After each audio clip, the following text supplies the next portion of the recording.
One of the goals of the food choices we make is to normalize insulin and reduce the causes of inflammation. Normalizing insulin and leptin levels goes a long way in improving overall health.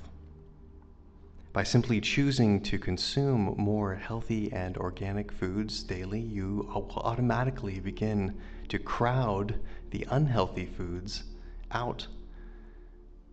Foods such as ultra-pasteurized and processed and homogenized and chemicalized,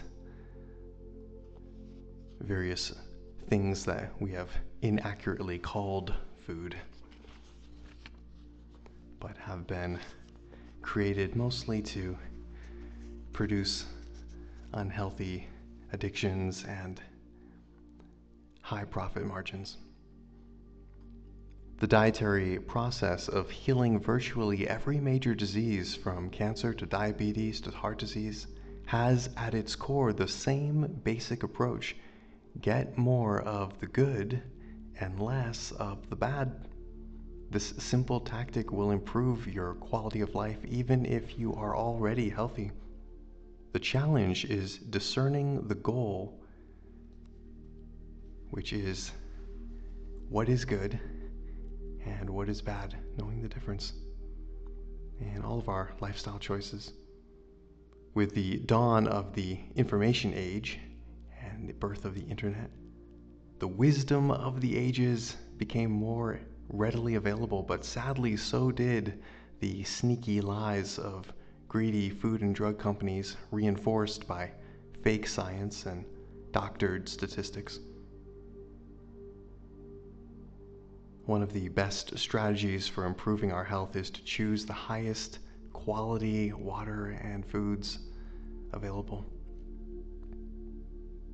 as well as improving our spiritual, mental, and emotional health, which we have many videos and playlists addressing that as well.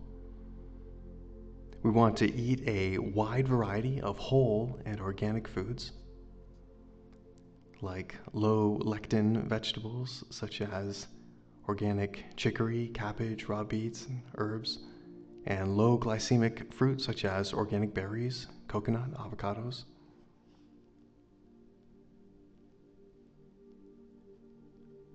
Also good are sardines and water. If you consume meat or dairy, it's best that it be grass-fed and grass-finished, organic, and even safely fermented, if you can research that. Other healthy fats include coconuts, avocados, olive oil, certain raw nuts, macadamia, pecan, walnuts are good, and organic vegetables, especially raw or steamed, rather than too much heat applied. You'll notice what's missing from this list: most of the mainstays of the SAD, Standard American Diet, which sadly consists of a lot of sugar, commercially processed grains, and starchy carbs such as bread, pasta, potatoes, corn, rice, as well as soy and seed oils. I can hear the arguments already. At first blush, it may seem a huge undertaking to revamp your diet, particularly if you've been eating a processed, grain-heavy feast of pasta, sandwiches, pizza, French fries, and the like, as the typical American has. But consider the success of my friend Anna. Anna was in her late 30s and experiencing an array of mysterious health issues, including an irregular heartbeat, digestive issues, strange rashes on her face, night sweats, painful periods, sinus headaches, and insomnia. Then she had triplets, and her symptoms only got worse.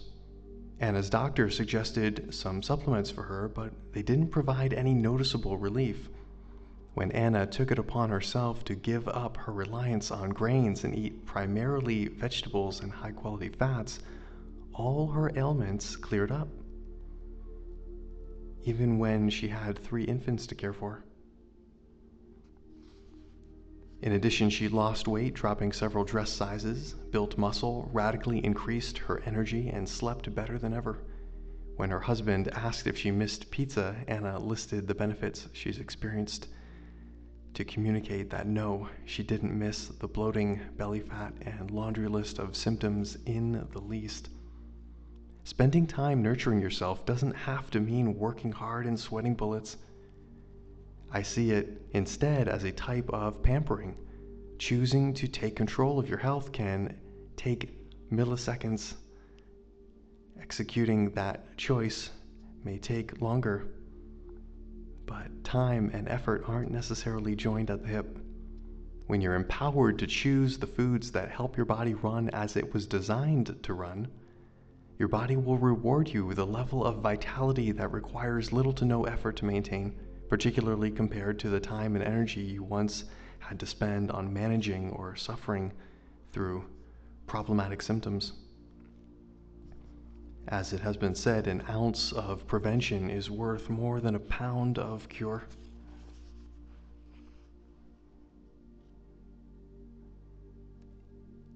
It is very difficult to eat too many fresh, organic, non-starchy vegetables, as they have so much fiber they will fill you up before you can overeat them. They are nutrient dense without being calorie dense. If you are counting calories, which I don't personally do or advise, they may comprise only 10 to 25% of your total caloric intake.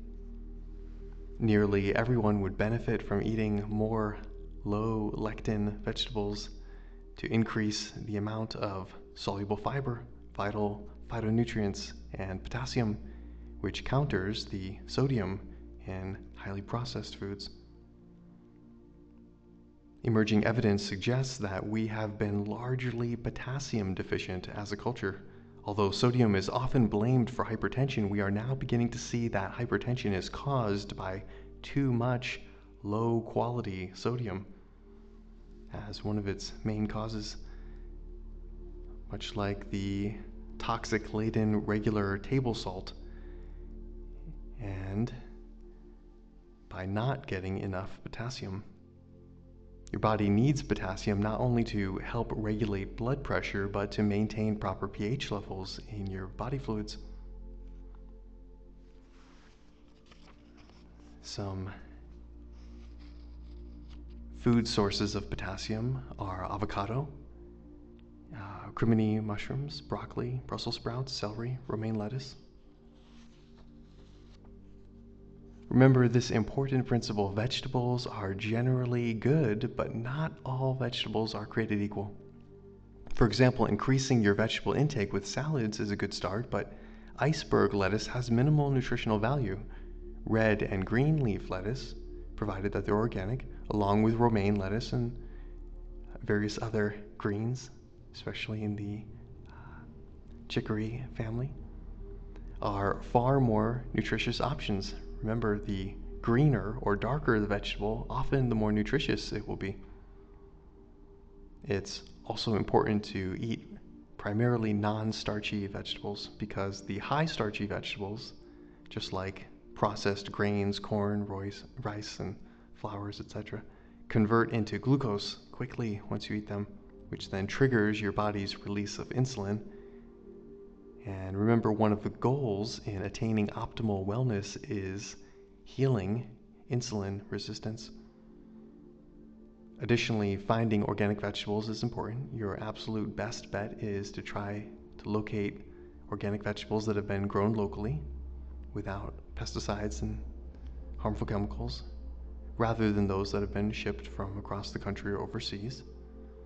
Maybe you don't know the full picture of why it's really worth it to invest in organic for your health.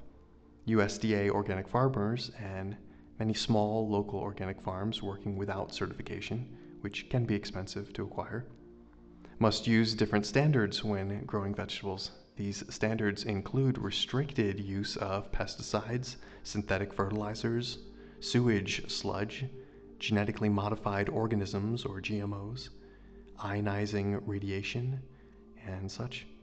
The EPA considers 60% of herbicides and 90% of fungicides and 30% of insecticides to be carcinogenic, cancer-causing, and most of them are damaging to your nervous system as well. We may not notice a dramatic dip in our health by eating these foods immediately, but they have a cumulative effect. Just like eating healthy foods has a cumulative effect in increasing our quality of life. Buying your vegetables from local organic source, or better yet, growing them yourself, is the ideal way to ensure that they are both fresh and high quality. If you are unable to obtain organic vegetables, you can rinse non-organic vegetables in a sink full of water with 4 to 8 ounces of distilled vinegar for 30 minutes. This will help remove some of the pesticides, but certainly not all, as some, like glyphosate, also known as Roundup, are actually integrated inside the cells of the plant. When storing fresh produce, be sure to squeeze as much air as you can out of the bag that holds the vegetables, then seal it. The bag should look as if it is vacuum packed. The reason is that fruits and vegetables release ethylene gas after they are harvested. Ethylene gas accelerates ripening, aging, and rotting. Removing as much air as possible from the bag can decelerate this process. By following these simple tips, you will double or triple the normal storage life of your vegetables. Here's a basic list of some of the best vegetables out there. Asparagus, arugula, bok choy, broccoli, Brussels sprouts, cauliflower, celery, chicory, chives, collard greens, cucumbers, dandelion greens, endive, escarole, fennel, green and red cabbage, kale, kohlrabi, lettuce, romaine, red leaf, green leaf, mustard greens, onions, okra, parsley, turnips, sprouts, zucchini. Beets and carrots are probably best consumed raw because cooked they provide a bit of a sugar rush, which then can also inhibit the sensitivity to insulin that we want to be increasing. Jicama is also good, as well as others. Steaming vegetables helps to retain most of their nutrient value, but if you're intimidated by the thought of cooking piles of vegetables, you can take heart. Many vegetables can be eaten raw, but be sure to research which ones really do need to be cooked. Frozen is another relatively good option since most crops are frozen quickly after being harvested. So that can be another alternative if finding fresh is difficult where you are. Why is eating raw food particularly important? Food contains many micronutrients. Cooking and processing it can destroy these micronutrients by altering their shape and chemical composition. In fact, malnutrition, nutrient deficiencies from consuming a highly processed diet is one reason many people cannot lose weight, because it leads to overeating. If you're consistently feeling hungry, you're likely not getting sufficient amounts of nutrients that your body needs to thrive. Raw vegetables often have a lower glycemic index, which means less blood sugar spikes and less inflammation. Cooking foods at a high heat can also produce unhealthy byproducts such as acrylamide, a cancer-causing and potentially neurotoxic chemical, and thermalized casein, a potentially carcinogenic dairy protein that has been linked to colon cancer. On a more holistic note, for your optimal health, you also need to receive as much of the live, quote-unquote, sun energy that's available only in the raw, uncooked foods. The more light a food is able to store, the more nutritious it is.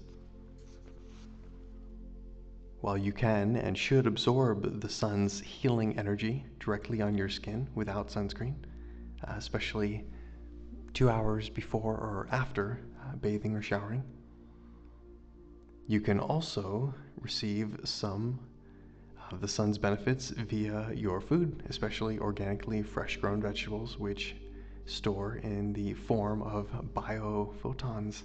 Biophotons are a low frequency emission of light, also known as ultra-weak photon emissions. Every living organism, including plants, animals, and humans, emits biophotons from its cells. It is thought that the higher the level of light energy a cell emits, the greater its vitality. Cooking food is believed to dramatically weaken the biophotons in a food and to lessen the potential for the transfer of that energy to the individual who consumes it. You may have heard of the raw food style of eating wherein no food in the diet is heated above 118 degrees so that the nutrients in the food aren't damaged. While some circumstances may merit this big of a shift in how you eat, the average person has a simpler way to consume more biophotons. Just eat more raw vegetables. The trick of doing it effortlessly is to stock your vegetable drawer with the best quality produce you can find. Cutting the vegetables into snackable portions will make it easy for you to reach for them in moments of hunger or bring them with you for a healthy snack on the go. Blending can also be helpful, but juicing deprives you of the benefits of the fiber, so we generally don't encourage juicing as a regular policy.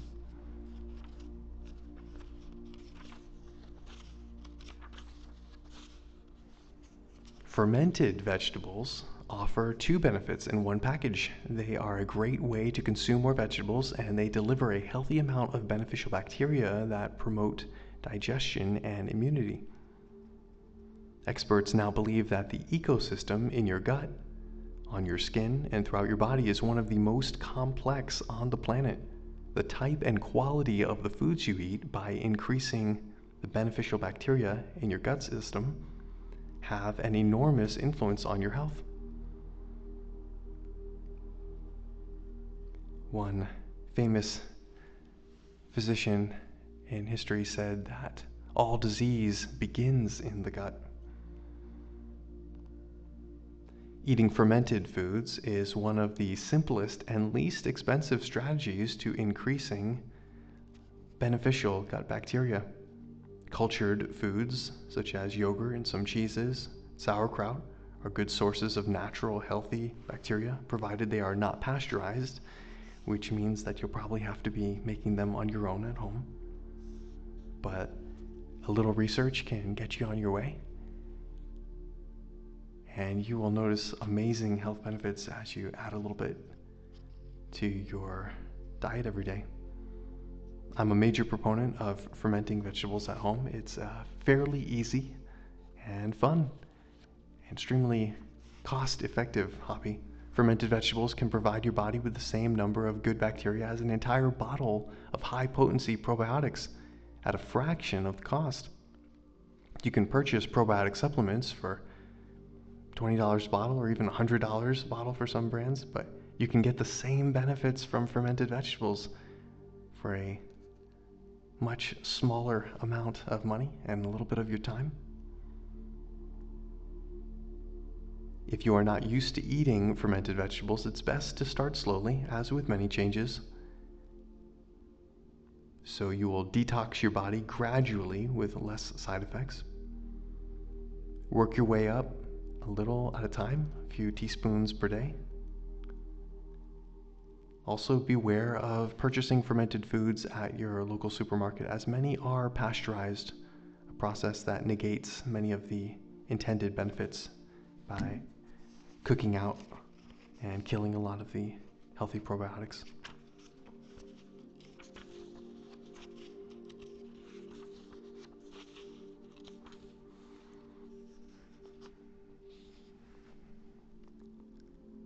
When it comes to losing weight, when we eat is just as important as what we eat.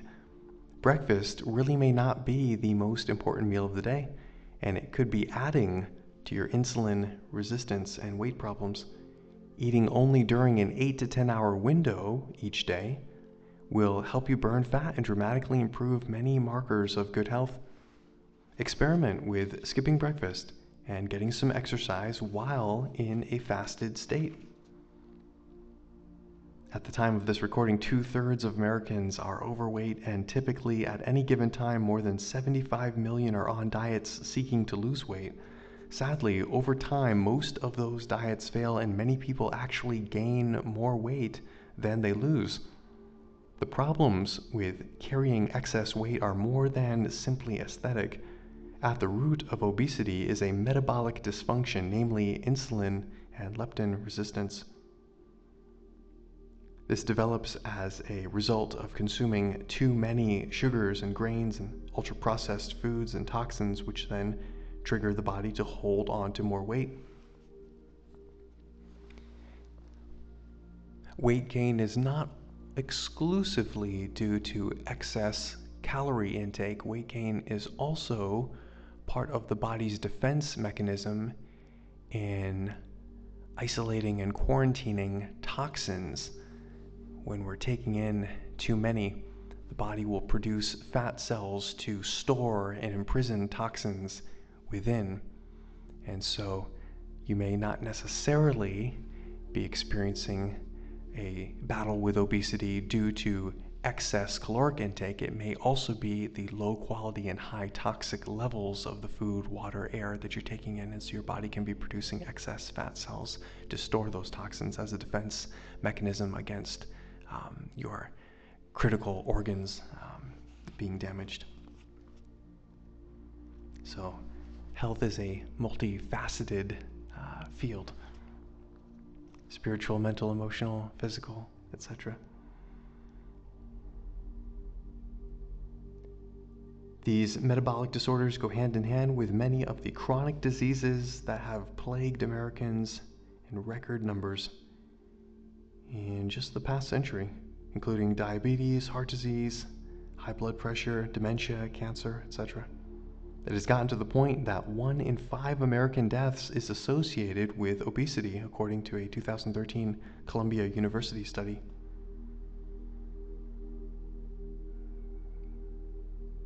Major myth. One of our major myths is a calorie is a calorie is a calorie. They're all just calories. The first myth of dieting we want to dispel is one that says that your weight is the result merely of simple math, the calories you eat minus the calories you burn. After all, a calorie is just a calorie, right? Wrong. The quality of your calories is more important than the quantity of your calories. Your lifestyle choices over the long term are the key to dietary success. Moreover, a reduced calorie diet is difficult for many people to maintain, so even if your weight comes off, it generally returns when you resume your typical eating patterns. If the calories you consume primarily come from ultra-processed foods, sugar and grains, bread, pasta, rice, cookies, crackers, even fruit, you're conditioning your body to burn sugar as its primary fuel. When you consume sugar or grains, your body stores the sugar as glycogen in your liver and muscles. After the glycogen store is filled, any additional sugar you eat is converted to fat for long-term energy usage. Foods high in sugar and grains will satiate your current hunger, but they can also set you up for metabolic disasters like obesity, fatigue, diabetes, heart disease, and they can fuel excess body fat and obesity-related diseases. Remember, when you eat sugars and starchy carbs, your body releases insulin and leptin. These hormones play a key role in regulating your energy intake and expenditure, cueing it either to store the energy or to release your energy reserves. Eventually, if your body develops a resistance to insulin and leptin, you will require more and more of them to do their job. Your body will no longer hear its own signals to stop eating, burn fat, or pass up sugary and starchy foods. If you are insulin resistant, then eating even small amounts of fruits or grains can become problematic. The result? You stay hungry, you crave sweets, and your body stores even more fat, particularly around your belly. Common ailments that develop as a result of insulin and leptin resistance are excess weight, high blood pressure, diabetes, abnormal cholesterol ratios, and cancer. Wouldn't it be nice to break free from food addictions and calorie counting? The secret is eating more high quality raw fats like avocados, coconut, organic olive oil, cod liver oil, organic egg yolks, raw organic walnuts, and macadamia nuts. These foods can be eaten every day to promote general health and prevent carb cravings and the emotional attachment to food. It's important also to recognize that the unhealthy bacteria growing in our gut due to unhealthy diets have a kind of personality, a kind of mind of their own, and they're essentially screaming for more unhealthy foods, sugars and starchy carbs, and that can affect our thinking, our emotions, obviously our behaviors and choices. So the gut is like a second brain, some people have said. Switching over to a healthier diet can take a little bit of discipline and focus at first, but eventually it can become an easier automatic path. But those unhealthy bacteria screaming for carbs and sugars take a little while to kill off. Consuming high quality and high amounts of high quality raw fats has been one of the best ways to kick carb and sugar cravings that we've noticed. Sometimes working as fast as a day or a week.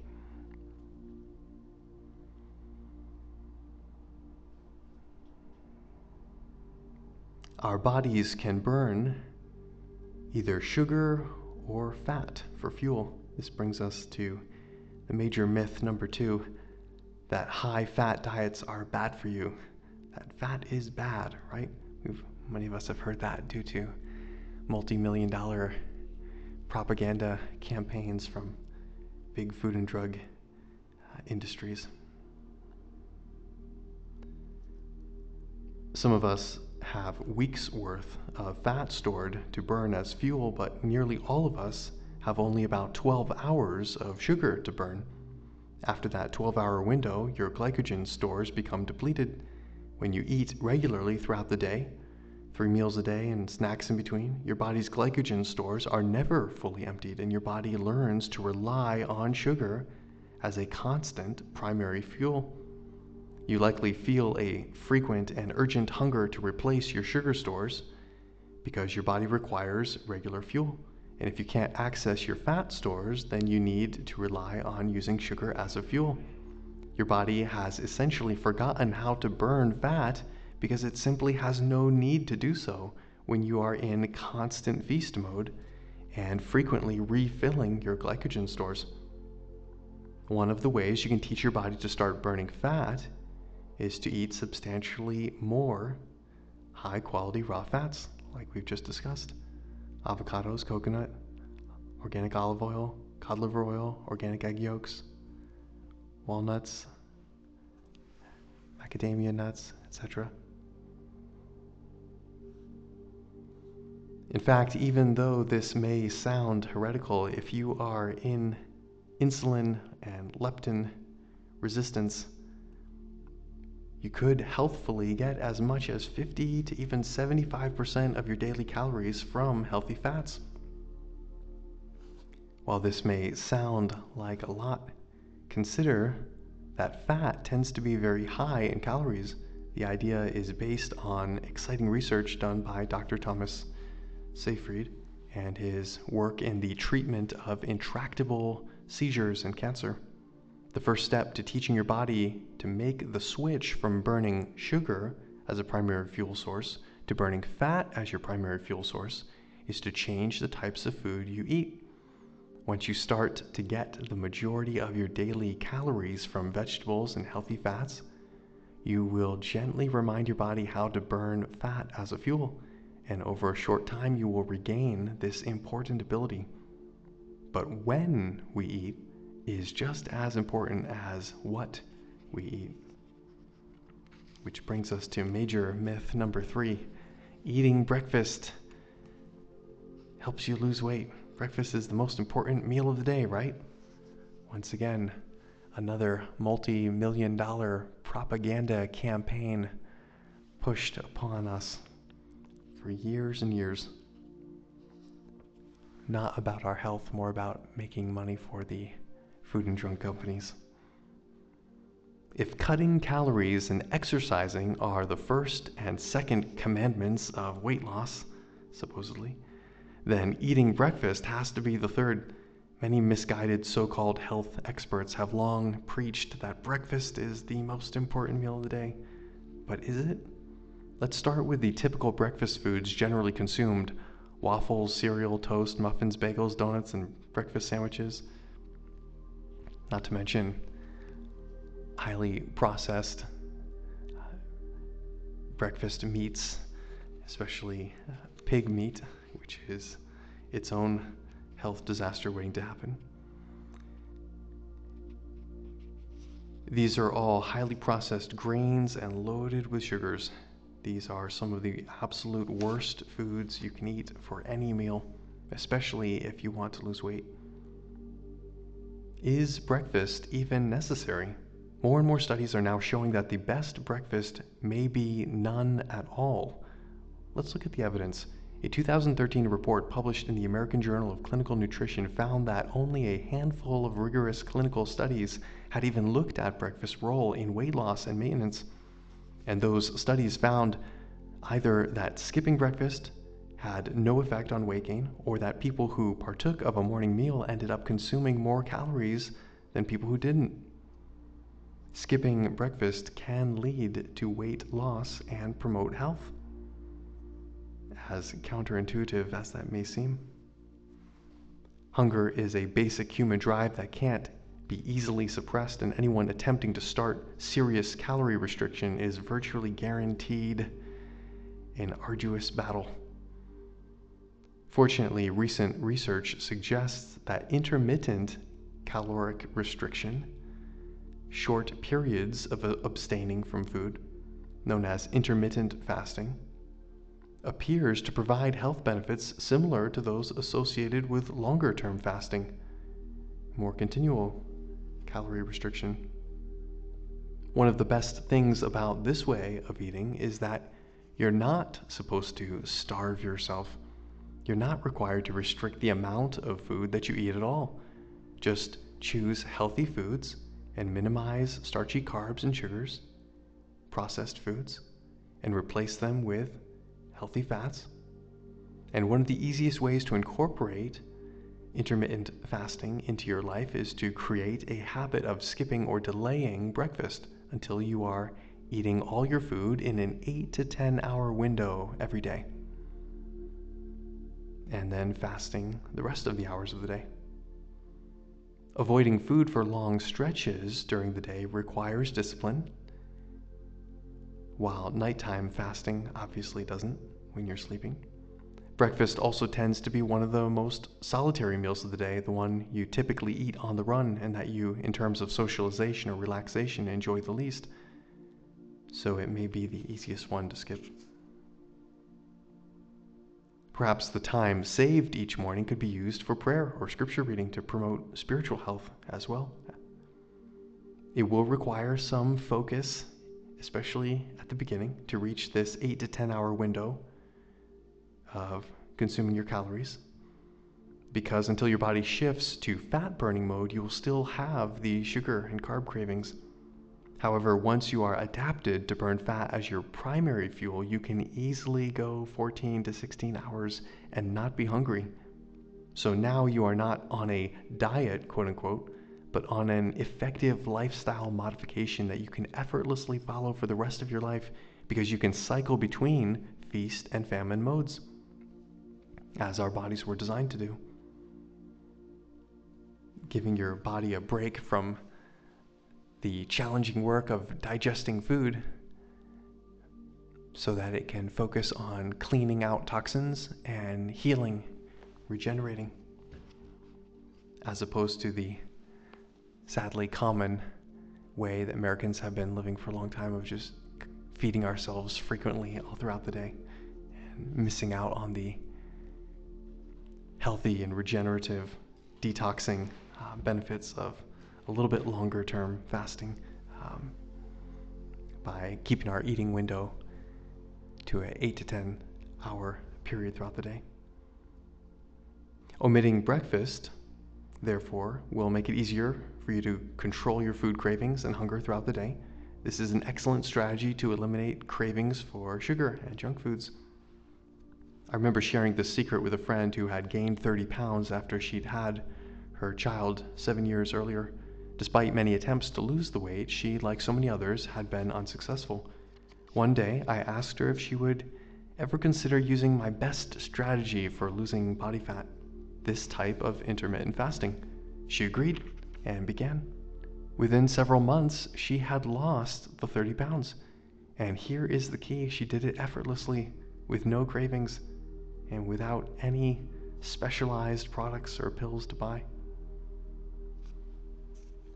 Major myth number 4, eat several small meals each day. Many of us have heard this advice. But not only is this strategy impractical and time-consuming, it will likely cause you to gain weight rather than lose it. Why? Because it does little to help your body manufacture enough of the needed enzymes to efficiently burn your stored fat. However, restricting your meal times to an 8 to 10 hour window is a powerful catalyst to help you lose weight by increasing the production of these fat-burning enzymes. It will also tend to reduce your production of the enzymes that burn sugar, making you better equipped to tap into your fat stores for fuel. In addition, your body is not designed to regularly and consistently digest food all day long. Your body is adapted to function during regular periods of no food. Your ancestors rarely had access to food 24/7 as many of us do today, and our genes, metabolism, and biochemistry are likely optimized for more sporadic, intermittent meals. Many of our ancestors regularly cycled through periods of feasts and famine, and the body is well equipped to handle this and even benefits, as we've said, from periods of fasting, even short-term fasting. As a result, the human body has learned to store fat and help people survive periods of famine. The problem is that you are probably always in feasting mode if you're a standard Westerner, eating 3 meals, if not more, every day and rarely undergoing regular periods of fasting. What the folks today call intermittent fasting is what our ancestors knew as a regular way of life. During periods of fasting, which are practiced in every major religion, they burned their body fat for fuel. You too have this ability, but have likely trained your body not to use it. Just as with building muscle, the ability to burn fat is use it or lose it. If you don't regularly challenge your fat-burning enzymes to burn fat, they will tend to ratchet down to non-function mode over time. If you do exercise them, they will regain and retain the ability to effortlessly burn fat as a fuel in times of famine or caloric restriction. The good news is that when you skip breakfast, you mimic the natural fluctuations in food availability that your ancestors encountered and stimulate your body's famine mode. If you have been feasting continually on 3 meals a day plus snacks for many years or even decades, it may take a while for you to improve your insulin and leptin resistance, during which time you'll want to stick to a scheduled plan of intermittent fasting during an 8 to 10 hour window each day. But after a while, and after you see health improvements, you can become more flexible. Training your body to burn fat for fuel and eating only during the 8 to 10 hour window each day creates the conditions your body needs to function optimally and to repair itself and ward off diseases effortlessly, increasing the strength of your immune system because your body isn't constantly focused on digesting and processing food. It gets to use that energy in fighting diseases and improving health overall, detoxing, healing. This is one of the many benefits of intermittent fasting. Here are more specific ways this approach to healing empowers our bodies. It reduces cravings for sugar and other unhealthy foods that bring a slew of diseases along with them. Aside from turning you into an efficient fat-burning machine, effortless intermittent fasting, once set into your schedule, can remove the cravings for sugar and snack foods and unhealthy processed foods, thereby making it virtually effortless to maintain a healthy body weight and strong immune system. One of the mechanisms that makes fasting so effective as a weight loss tool is that it provokes the secretion of human growth hormone, HGH. If you're over the age of 30, especially if you lead an increasingly sedentary lifestyle, you've likely entered a phase known as somatopause, age-related growth hormone deficiency. Human growth hormone, HGH, commonly referred to as the fitness hormone, is something you want to encourage as it serves an important role in maintaining health, fitness, and longevity. It also promotes muscle growth and revs up your metabolism, meaning it helps you lose weight without sacrificing muscle mass. The only other strategy that can compete in terms of dramatically boosting human growth hormone levels that we know of is high-intensity interval training. Intense but short workouts where you push yourself in a period of a couple minutes to being out of breath and exhausting your muscle strength, and then taking a break and then doing a couple more times, as opposed to exercising for hours and hours on end, which studies have shown is not as healthy as the high intensity interval physical fitness training. Fasting also inhibits the release of ghrelin, which is known as the hunger hormone, thereby helping to normalize or reduce your appetite. Burning fat as your body's primary fuel will boost production of a protein called brain-derived neurotrophic factor, BDNF. Brain-derived neurotrophic factor activates brain stem cells to convert into new nerve cells. It triggers many other chemicals that catalyze healing events, and it protects brain cells from changes associated with Alzheimer's and Parkinson's disease. BDNF expresses itself in nerves and muscles where it protects them from degradation. It is produced during high-intensity exercise, so if you can combine fasting with these high-intensity, short period of time exercises, you will obtain a powerful synergy to increase this valuable brain-building and brain-repairing hormone.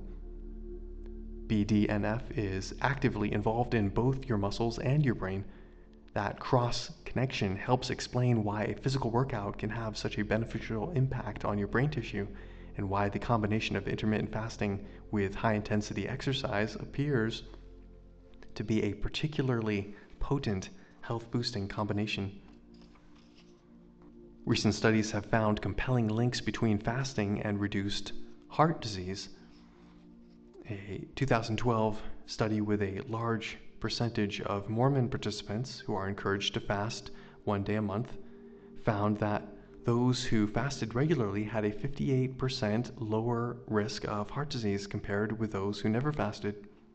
While the study didn't establish the cause of the reduction in risk, a few benefits of intermittent fasting do work to promote cardiovascular health, including moderating levels of dangerous visceral or belly fat, which is associated with a higher risk of cardiovascular disease, lowering inflammation, reproducing some of the heart benefits associated with physical exercise, lowering triglyceride levels. Also, compelling new research suggests that if you have insulin or leptin resistance, lowering that resistance can reduce your risk of cancer or help treat any cancer that you might already have. Fasting inhibits your mTOR pathway, which many experts believe plays an important role in driving the aging process as it accelerates cell proliferation.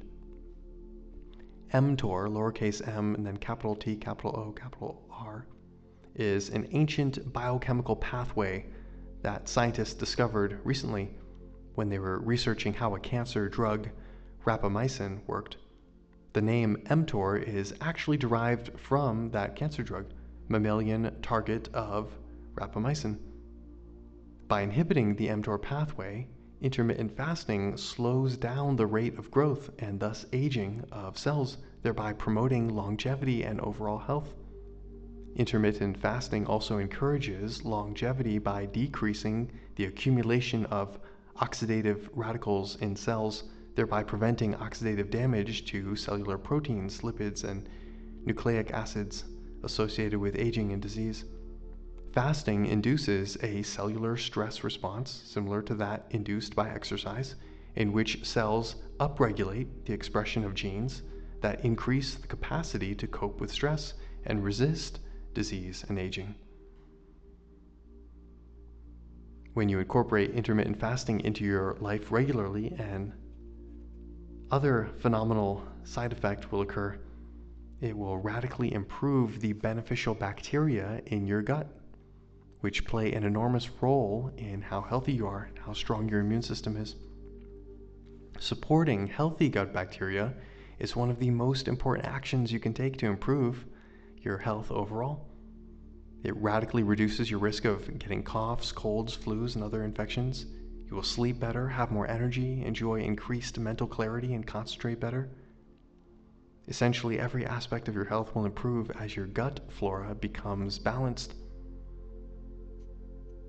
Intermittent fasting is one of the most effective ways I know of shedding excess weight, repairing the metabolic dysfunction that leads to so many of the chronic diseases that have pillaged the health in the Western world. Once you've adapted to fat burning, you'll typically find that sugar and carb cravings will vanish without a trace. Start slowly. Start by not eating anything for 3 hours before you go to bed. If you sleep for 7 to 8 hours, then you already have 10 to 11 hours under your belt. You need to go only another 3 to 6 hours before your next meal. But this is something you can build up to over a few weeks. You don't need to start the program at this level. At first, you can go as long as you can comfortably without eating breakfast specifically. Note the time and gradually extend that time later each day to the point where your first meal of the day is 14 to 16 hours after your last meal. When you start skipping breakfast, you will probably feel hungry and even experience a lack of energy initially. However, this will pass. This is the only time where intermittent fasting takes some extra initial self-discipline, but it becomes easier as your body adjusts over time. In the hours that you do eat, it's important to minimize ultra-processed foods and starchy carbs like pasta, conventional grains, bread, corn, potatoes, etc., seed oils, and junk foods, and exchange them for healthy green leafy vegetables and healthy fats, as we've discussed. Please keep in mind that proper nutrition becomes even more important when fasting, so addressing your food choices really should be your next step. Once you wake up your fat-burning enzymes, you will not be dependent on finding a quick source of sugar to fuel your glycogen stores. You will no longer have to rely on an ever-replenished supply of fast-burning carbs for fuel, and will be able to finally burn your stored fat as fuel. During the transition to burning fat, you will likely have sugar cravings and may even experience a lack of energy. If that happens, that would be a signal to use some of the healthy foods that we've shared as a quick source of energy.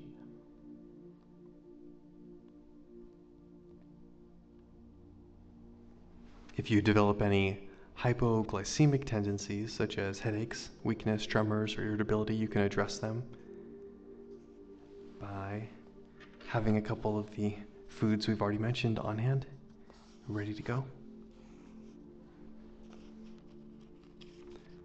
Always listen to your body. Go slowly, shifting to burning fat. Typically it takes several weeks, though it can take a little longer. But once you successfully switch to fat burning mode as your default mode, you'll be easily able to fast effortlessly for 16 hours a day and not feel hungry. If you're pregnant or breastfeeding, you're better off avoiding any type of fasting or timed meal schedule until you've normalized your blood glucose and insulin levels or weaned the baby. Also, people living with chronic excessive stress that results in severe adrenal exhaustion should exercise caution regarding fasting.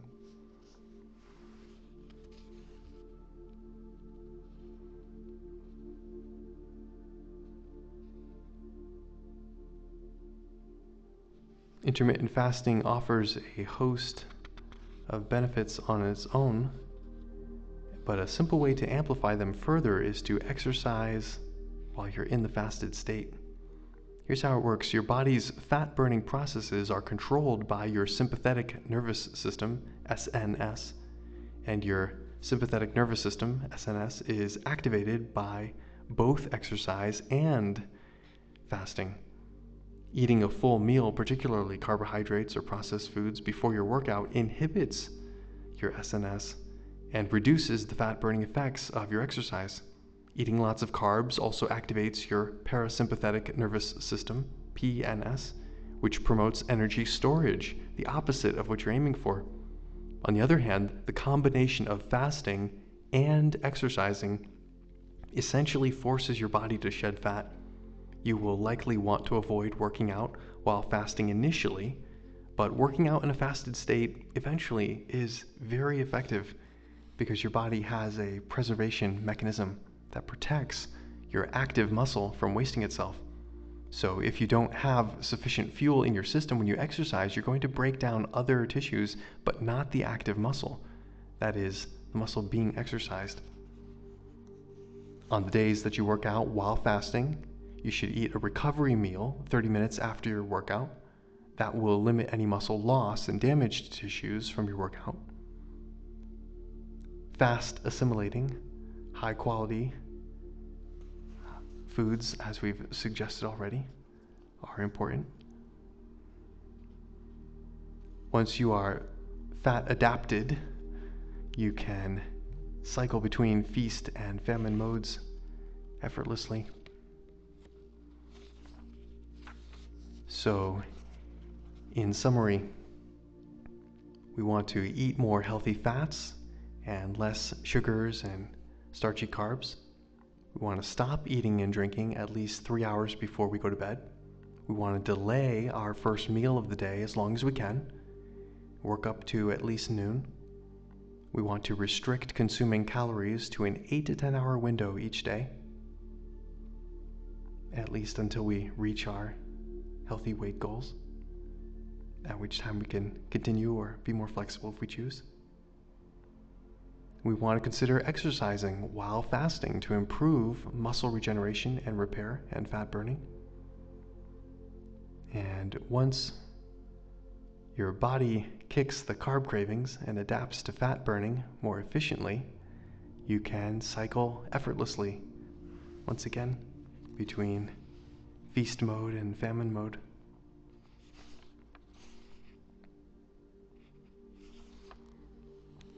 As we've shared, skipping 1 to 2 meals a day will easily free up quite a bit of time that you can repurpose to other items, especially spiritual health. Switching to burning fat as your primary fuel can take anywhere from a few weeks to a few months. Once you do it, though, you will have enormous freedom. You won't have to rely on eating junk food all throughout the day to prevent your blood sugar from crashing. That will just make you feel sluggish and tired because you have taught your body how to effortlessly burn fat again. It will be able to burn fat for your next meal. So rather than rely on some unhealthy junk food, you will be able to delay your eating until you have access to truly healthy food.